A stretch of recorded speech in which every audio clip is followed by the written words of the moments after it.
here's your wrestling news for April 8th, 2021. And if you like what you're watching, smash that like button and give us 1,000 likes or more. And your headlines for today include: new champions crowned at NXT TakeOver Stand and Deliver. Mike Tyson makes AEW return on latest Dynamite. When will he appear next? AEW Blood and Guts match will finally happen. New WWE Hall of Famer teases return to the ring. She'll be back very soon. WWE executive confirms returns of 2 top WWE superstars. Interpromotional challenge made for WrestleMania 37. New drone footage shows Vince McMahon changed his mind for WrestleMania. He was just pounding people. Wrestling legend blasts former WWE champion as selfish. Tony Khan explains reasons for allowing Chris Jericho to return to WWE. Keith Lee's WWE return confirmed. What will the Limitless One be doing, and more. We are kicking off today with NXT, and last night's episode was the final time the show will be on Wednesday nights, but they certainly left with a bang. Hosting night 1 of TakeOver Stand and Deliver, last night's show was main evented by Raquel Gonzalez dethroning Io Shirai, becoming the new NXT Women's Champion. This ended Shirai's 302-day reign, which started last June when she defeated Charlotte Flair, and that wasn't the only title to change hands. MSK continued their incredible first year in NXT by capturing the vacant tag team titles less than 3 months after their on-screen debuts, and less than 2 months after they won the Men's Dusty Rhodes Classic. It'll be interesting to see if this show means NXT wins in the final ratings war between themselves and AEW Dynamite, as the brand is looking to start things with a bang next week on Tuesday. What did you make of TakeOver Stand and Deliver Night 1 though? Let us know in the comments. At the same time as Night 1 of NXT TakeOver Stand and Deliver, AEW were doing their best to win the final ratings war with a stacked Dynamite. During a beatdown on Chris Jericho by The Pinnacle, Mike Tyson returned to the show, helping fend off MJF's faction before the Inner Circle evened the odds. This segment ended with Jericho and Tyson shaking hands and being on friendly terms, a far cry to how they were the last time they collided, which was meant to lead to a match between them at All Out 2020 that never took place. Tyson will also return next week as the special ringside enforcer when Jericho faces Dax Harwood, and though both The Pinnacle and the Inner Circle have been banned from ringside, we'll have to see how long that lasts. The tension between The Pinnacle and the Inner Circle reached a boiling point this week, and this is leading to a match fans have been waiting for a very long time. On Dynamite, an angered Jericho said on May 5th, both factions will face off in a blood and guts match. This match was meant to take place over a year ago between the Inner Circle and the Elite before the ongoing global situation prevented it. Similar to War Games, the match will see 2 people start, then alternate members of each team enter just every 2 minutes, but the only way to win is by submission or surrender. We'll have to see how bloody the Blood and Guts match will be, and if the original rules are still in place come May 5th. More from Dynamite, as Kenny Omega has been dominating the show since becoming AEW World Champion, and now he has more top stars by his side. During the main event, pitting Jon Moxley and the Young Bucks against Omega and the Good Brothers, the Bucks turned heel, blasting Moxley with a series of super kicks and ending Dynamite hugging Omega, Luke Gallows, and Carl Anderson. Matt and Nick Jackson had previously teased reuniting with their Bullet Club stablemates on the January 6th Dynamite when the 5 2-sweeted in the ring. And whilst the Bucks have constantly shown their distaste for Omega's manager Don Callis, it seems nothing can stop Omega now that he has the Bucks on his side. Earlier this week, Rob Van Dam added becoming WWE Hall of Famer to his list of wrestling accolades, fueling speculation that a return to the company is imminent. We already know that RVD has been working with WWE, filming content for upcoming specials on the network, but now it looks like fans will get one more 5-star frog splash out of him. Speaking on After the Bell, Van Dam was asked about a possible return, and though he didn't want to say for sure, he seemed positive. He said, "If you're talking about a one-off match or something that's not full-time, I would think there's probably as good odds going for it as going against it." Not only that, but RVD added that there's nothing about AEW that interests him about going to Tony Khan's promotion, and that he watches it sometimes, mostly to help Katie Forbes learn more about the wrestling business. It certainly seems that RVD is more than happy to work with WWE, and the company is pleased to keep him away from AEW, as fans probably haven't seen the last of the newly inducted Hall of Famer in the ring. Would you like to see RVD return to the ring? And if so, who should he face? Sound off in the comments.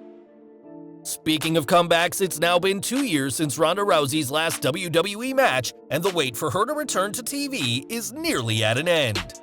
That's according to WWE President Nick Khan, who this week spoke to Colin Cowherd and said that the former Raw Women's Champion will be back, quote, at an uncertain point of time. Khan was far more specific when he spoke about Becky Lynch, saying that the man will be back in the not-so-distant future. After giving birth to baby Rue last December, fans haven't seen Lynch since last May. But with the WWE's own president and chief revenue officer saying she'll be back very soon, we expect that the man will come around in the next few months, if not weeks. From one former champion to another, as this time last year, Bayley was defending the SmackDown Women's Championship at WrestleMania, but her star has fallen considerably. Not only is Bayley not the champ anymore, she's not even booked for WrestleMania 37, and that's no fault of her own. Speaking to TalkSport's Alex McCarthy, the role model said she pitched stories and matches for WrestleMania, but none of those ideas were picked up on. Given that she's not competed since the February 19th edition of SmackDown, Bayley clarified that she's not injured right now, but the WWE just aren't using her. Not only did she tease jumping the barricade and making her own WrestleMania moment, but Raw's Lince Dorado has even challenged the role model to a match this weekend. Though we doubt that match will happen, there is still time for WWE to book her into something for the two-night show, and we hope that the company doesn't let the talented former SmackDown Women's Champion go to waste. If Bayley doesn't make it on the card, she can watch WrestleMania from the stands, and WWE are continuing to construct the epic stage. A few weeks ago, we reported that WWE was discussing using the idea of cardboard cutouts, and judging by new drone footage, that's exactly what's happening. Not only does the footage show cutouts being placed in seats that haven't been sold, but we've also had a closer look at the massive WrestleMania stage. Though Vince McMahon was originally against using cardboard cutouts, he obviously changed his mind, perhaps after seeing how they were used at the Super Bowl. Whatever the reason, WrestleMania will have both actual live fans and a sea of corrugated faces in the crowd, as the show will certainly look like what we were used to before the current situation. Fans will be able to watch WrestleMania 37 on Peacock, which has come under fire for lacking features that fans used to enjoy with the traditional WWE network. On the streaming service, fans cannot pause or rewind live broadcasts, and while Peacock promised to have these features by SummerSlam, the same time they plan on having all WWE content moved to their service, these features will be ready far sooner. Peacock's customer service has confirmed that pausing and rewinding live shows will be available by this Saturday for Night 1 of WrestleMania, but it's only for tvOS and iOS devices. As for everyone else, they'll have to wait for the show to end before, and time will tell if Peacock can get these features working for everyone before the proposed SummerSlam deadline. It's been over a year since fans last saw Brock Lesnar in a WWE ring, and whilst it's been confirmed he'll return when fans do, many people aren't missing the Beast. Throughout his career, Lesnar's lengthy title reigns and part-time status has made him a list of enemies, and that was happening long before his 2012 return to WWE. Speaking on the latest episode of Aces High, wrestling legend Hiroshi Tanahashi said he never saw the appeal of Lesnar's work. He explained, "It was all one-sided, a completely selfish way of wrestling. I saw him in the early 2000s, and he was just pounding people. You never got to see anything from his opponents." In 2006, Lesnar and Tanahashi were meant to have a match, which was cancelled at the last minute due to issues with Brock's visa, a huge blow to the show, as Tanahashi said how fans were hyped to see Lesnar in action. Tanahashi isn't the first person to brand Lesnar selfish, and he probably won't be the last, but we doubt the misanthropic Lesnar cares what others have to say. WrestleMania 37 will go ahead without Lesnar and will be WWE's first event in over a year with live fans. But what does the company have planned after the Showcase of the Immortals goes off the air? During the Colin Cowherd podcast, WWE President Nick Khan spoke about the return of live fans and what's the current plan. He said, "We're not going back on tour yet, but we're plotting out when we're going to return. Once we return, there's no going back. so once we return, it's going to be twice a week or with NXT 3 times a week. It's interesting that WWE hasn't got any house show plans, as even before the current situation, there were calls internally for live events to be scrapped. Khan also didn't specify when TV with fans would be returning, but it's good to know that WWE isn't planning on staying in the Thunderdome longer than they have to.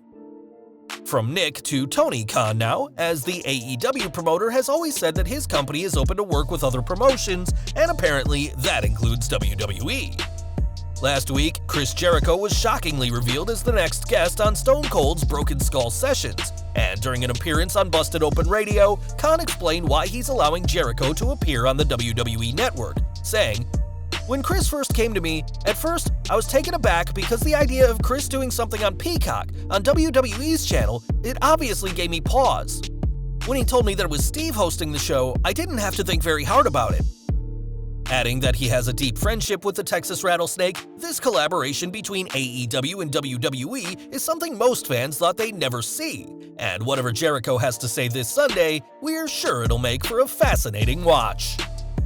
Back to WWE, and this week, Titus O'Neil's philanthropic work for the Tampa community earned him the Hall of Fame Warrior Award, but to many, it was surprising that Titus was still in the company at all.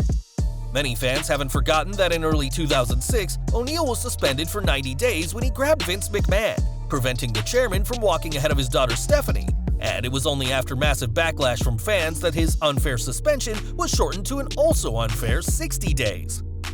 It seems two people who are ready to move on are McMahon and O'Neil themselves, as on Instagram, Titus shared several photos from the Hall of Fame ceremony, including the pair reenacting the grab heard around the world. Despite not being the biggest name in the ring, Titus is doing very well for himself, as he'll co-host this weekend's WrestleMania, and his photos with Vince McMahon clearly indicate that the two have left their controversial Raw incident in the past. And we're ending today with news from Keith Lee, and after 2 months away, the Limitless One is returning to WWE programming. Yesterday afternoon, WWE confirmed that Lee will be participating in a watch-along for Night 2 of TakeOver Stand and Deliver, alongside Ricochet, Dominic Mysterio, and others to be announced.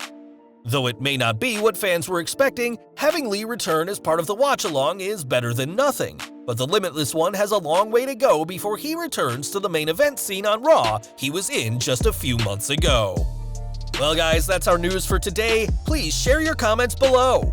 Also hit the like button, subscribe to our channel, and hit the bell icon to receive all notifications. And as always, thanks for watching.